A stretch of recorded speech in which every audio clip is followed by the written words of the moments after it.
Praise lord. August 2వ తేదీ 2025.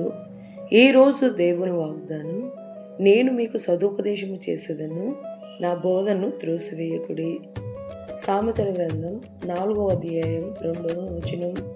మనము వివేకము నొందినట్లు యేసయ్య బోధనలు అనుసరించగలిగితే, యేసయ్య జ్ఞాన మార్గమున యథార్థ మార్గములలో మనల్ని నడిపించి మనల్ని దీర్ఘాయుష్మంతులు చేయును. కనుక మనము ఉపదేశమును విడిచిపెట్టక ఉపదేశమును గట్టిగా పట్టుకుని, అది మనకు జీవము కనుక మనము ఉపదేశమును అనుసరించు వలన యేసయ్య బోధనలు అనుసరించి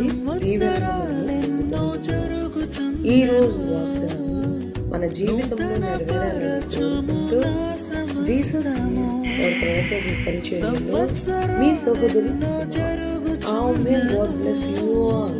నూతన పరచుము నా సమస్తము, పాతవి గతించిపోవును, సమస్తం నూతన